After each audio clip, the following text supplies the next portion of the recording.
కావేరీ జలాల వివాదంపై మరోసారి ఉద్రిక్తత నెలకొంది. తమిళనాడు సీఎం విజయ్కు కర్ణాటక సీఎం డీకే శివకుమార్ కీలక ప్రతిపాదన చేశారు. కర్ణాటకలోని కావేరీ బేసిన్ను స్వయంగా పరిశీలించాలని డీకే చెప్పారు. తామే ప్రత్యేకంగా హెలికాప్టర్ పంపిస్తామంటూ విజయ్కు ఆహ్వానం పంపారు.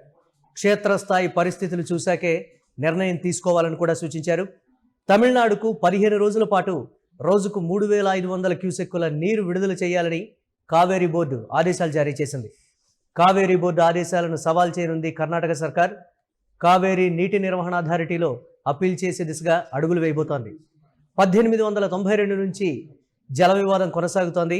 సిడబ్ల్యూఆర్సీ నిర్ణయంపై కర్ణాటకలోని మాండ్య, మైసూర్లో నిరసనలు మిన్నంటాయి.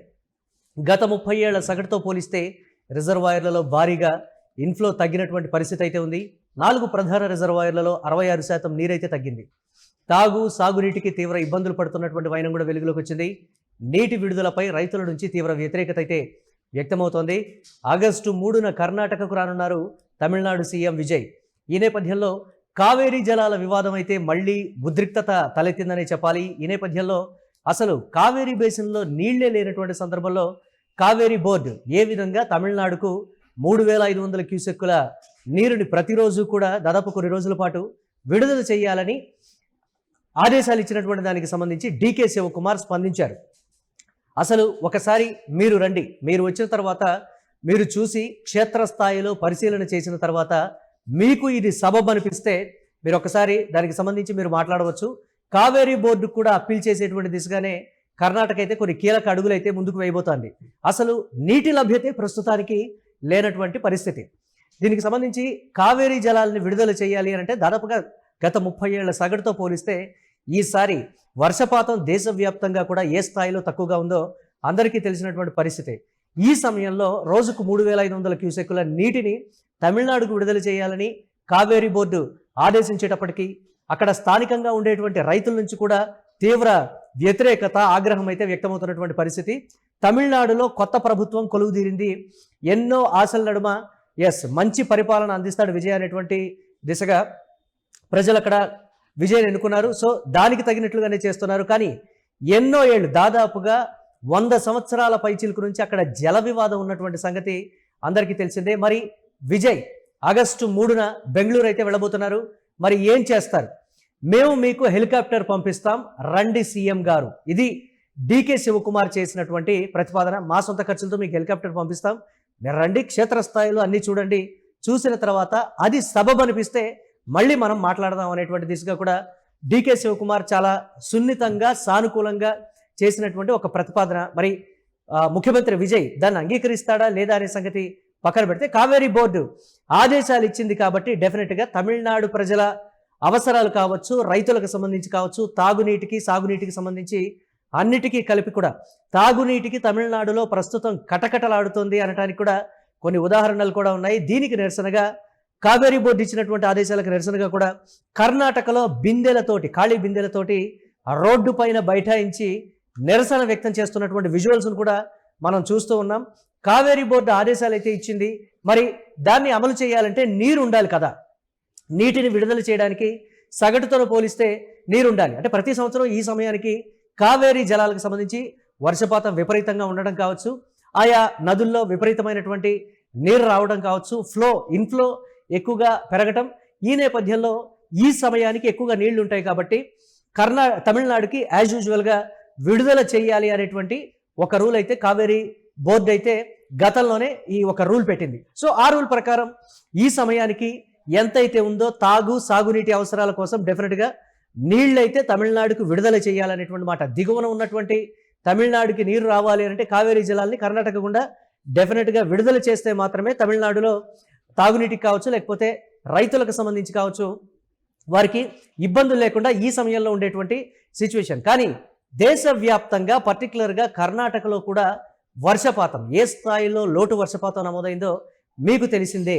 మీరు ఒకసారి రండి, మనం దీనికి సంబంధించి రివ్యూ పెట్టినప్పుడు కూడా కావేరీ నదీ జలాలకి సంబంధించి ఒకసారి మేము కూడా వారికి అభ్యర్థించేటువంటి ప్రయత్నం చేస్తాం, మీరు సానుకూలంగా ఉంటే చాలు అనేటువంటి మాట. కానీ విజయ్ ఎక్కడ తమిళ ప్రజల అవసరాలకు సంబంధించి కావచ్చు, లేకపోతే తమిళ ప్రజల కోసం ఎట్టి పరిస్థితుల్లో వెనక్కు తగ్గేటువంటి పరిస్థితే లేదు. మా ప్రజల అవసరాలే మాకు ముఖ్యం అనేటువంటి రీతిన తమిళనాడులో ఏ ప్రభుత్వం వచ్చినా ఏ ముఖ్యమంత్రి వచ్చినా కానీ ముందు తమిళనాడు ప్రజల అవసరాలే మాకు ముఖ్యమనేటువంటి రీతిలో అక్కడ నేతలు కూడా వ్యవహరిస్తూ ఉంటారు. అయితే కావేరీ నదీ జలాల పంపిణీపై మరోసారి తమిళనాడు కర్ణాటక రాష్ట్రాల మధ్య నెలకొన్నటువంటి ఉద్రిక్తత తారాస్థాయికి చేరుకుందని చెప్పాలి. తీవ్ర కరువు పరిస్థితుల్లో కావేరీ వాటర్ రెగ్యులేషన్ కమిటీ ఇచ్చినటువంటి ఆదేశాలను సవాల్ చేస్తూ కర్ణాటక ప్రభుత్వం సన్నాహాలు అయితే చేస్తోంది. అదే సమయంలో తమిళనాడు ముఖ్యమంత్రి సి జోసెఫ్ విజయ్ను కావేరీ బేసిన్ను స్వయంగా పరిశీలించాలని ఆహ్వానిస్తూ కర్ణాటక సీఎం డికే శివకుమార్ చేసినటువంటి ఒక సంచలన ప్రతిపాదన కూడా ఒకంత హాట్ టాపిక్ అయింది. తమ ప్రభుత్వమే ప్రత్యేకంగా హెలికాప్టర్ ఏర్పాటు చేస్తాం, క్షేత్రస్థాయి పరిస్థితులు చూసాకే నిర్ణయం తీసుకోవాలని కూడా సూచించడం జరిగింది.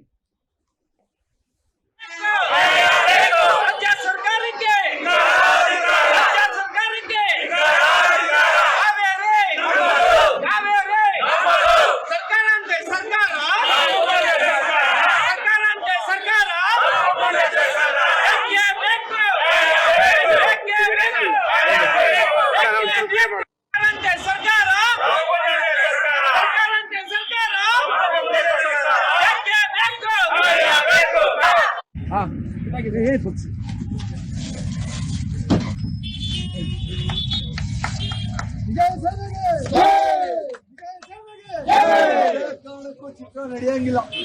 ನಮ್ಮದು ನಮ್ಮದು ಕಾವೇರಿ ನಮ್ಮದು ನಮ್ಮದು.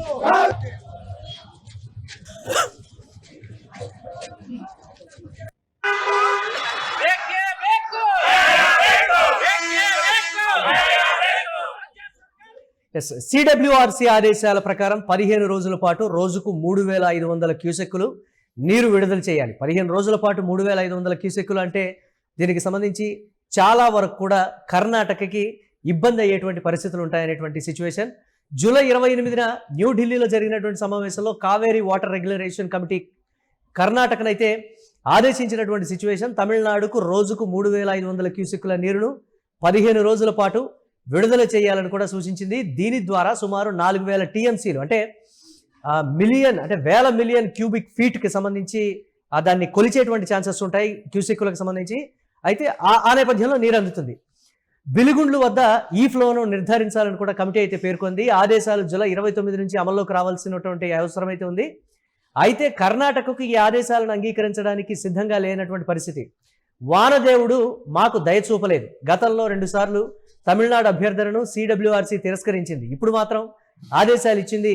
మేము కావేరీ వాటర్ మేనేజ్మెంట్ అథారిటీలో అప్పీల్ చేస్తాం అని సీఎం డికే శివకుమార్ న్యూఢిల్లీలో మీడియాతో చెప్పినటువంటి పరిస్థితి ఉంది. అడ్వకేట్ జనరల్, న్యాయ నిపుణులు, సీనియర్ అధికారులతో చర్చలు జరిపి చట్టపరమైనటువంటి చర్యలకు సన్నాహాలు చేస్తున్నట్లయితే తెలిపారు. జలవనరుల మంత్రి రామలింగారెడ్డితో కూడా సమన్వయం చేసుకున్నారు. రిజర్వాయర్లలో భారీగా నీటి నిల్వలు తగ్గాయి. మీరు రండి క్షేత్రస్థాయిలో మీరు చూడండి నీటి నిల్వలు, కానీ మీ అధికారులతో పాటు మీరు రండి. నీటి నిల్వలు మీరు అనుకున్న విధంగా ఉండి తమిళనాడుకి కర్ణాటక నుంచి కావేరీ జలాలను విడుదల చేసే స్థాయి మాత్రం ఒకవేళ ఉంటే మాత్రం డెఫినెట్గా కావేరీ బోర్డు ఏదైతే ఆదేశాలు ఇచ్చిందో మేము దానికి సంబంధించి అంగీకరిస్తాం. మీకు కావాల్సినటువంటి నీరు అది 15 రోజులు కాదు, వీలుంటే మరొక 3-4 రోజులైనా సరే అడిషనల్గా మేము నీరు పంపించడానికి సిద్ధంగా ఉన్నాం. కానీ మాకు బేసిక్గా ఆ స్థాయిలో బేసిన్లో వాటర్ అనేది లేదు. కాబట్టి మీరు ఒక్కసారి దీనికి సంబంధించి ఇతర ప్రత్యామ్నాయం ఏదైనా ఉంటే దాని వైపు చూడండి. మా ప్రజల గొంతు కూడా తడవాలి. మా ప్రజల్ని మేము కాదని చెప్పి తమిళనాడుకు నీరు పంపించేటువంటి పరిస్థితి లేదు. ఇది ఉన్నతాధికారులతో సమీక్షించిన తర్వాత, న్యాయ నిపుణులతో కూడా చర్చించిన తర్వాత అప్పీలుకు వెళ్లే ముందు డికే శివకుమార్ ప్రధానంగా చేసినటువంటి కామెంట్ ఇది. కర్ణాటకలోని 4 ప్రధాన కావేరీ రిజర్వాయర్లలో నీటి నిల్వలు తీవ్రంగా తగ్గిపోవడం, గత 30 ఏళ్ల సగటుతో పోలిస్తే జూన్ 1 నుంచి జూలై 27 వరకు ఇన్ఫ్లో 65.86% తక్కువగా ఉండటం, కొన్ని అంచనాల ప్రకారం 66% వరకు తగ్గింది. ప్రస్తుత నిల్వలు తాగునీటి అవసరాలకు కూడా సరిపోని పరిస్థితిలో ఉన్నాయని కూడా కర్ణాటక అధికారులు వాదిస్తున్నటువంటి పరిస్థితి. మరి కావేరీ బోర్డు ఎందుకు క్షేత్రస్థాయిలో ఉన్నటువంటి పరిస్థితుల్ని బేరీజు వేయకుండా వర్షపాతాన్ని, తక్కువగా నమోదైనటువంటి వర్షపాతాన్ని బేరీజు వేయకుండా తమిళనాడుకి నీళ్లు ఇవ్వాలని చెప్పి ఏ విధంగా ఆదేశించిందో మాకు అర్థం కావడం లేదు. మేము రివ్యూకి వెళ్తాము, తిరిగి రివ్యూలో అన్నీ కూడా క్లియర్గా ఆధారాలతో సహా ఎన్ని క్యూసెక్కుల నీరు, అలాగే ఆ డెడ్ స్టోరేజీకి సంబంధించి ఎంతవరకు ఉన్నాయనే దానికి సంబంధించి కూడా మేము క్లియర్ కట్గా అధికారులతో కలిసి కావేరీ బోర్డుకి మేము విన్నవిస్తామని కూడా చెప్తున్నారు. చూడాలి, ఇరు రాష్ట్రాల ముఖ్యమంత్రులు మొదటిసారి ముఖ్యమంత్రి అయినటువంటి పరిస్థితి, ఆయా రాష్ట్ర ప్రజల మనోభావాలు కావచ్చు, వీటన్నిటిని మేము అర్థం చేసుకుంటాం అనేటువంటి దిశగా పాలన అయితే సాగిస్తున్నారు. ఒక సహృద్భావ వాతావరణంలో గతంలో కావేరీ జలాలకు సంబంధించి రెండు రాష్ట్రాల ప్రజలు కూడా ఆయా రాష్ట్రాల్లో ఏ స్థాయిలో దెబ్బలాడుకున్నారో కూడా మనం చూసాం. ఆ తీవ్రమైనటువంటి వాగ్వాదం, కొట్టుకోవడం కావచ్చు, రక్తమోడినటువంటి పరిస్థితులను కూడా మనం చూసాం. కానీ ఈ ఇద్దరు ముఖ్యమంత్రులు మాత్రం ఒకంత సానుకూల దృక్పథంతో వెళ్ళేటువంటి ఆలోచనలోనే ఉన్నట్లుగా తెలుస్తోంది.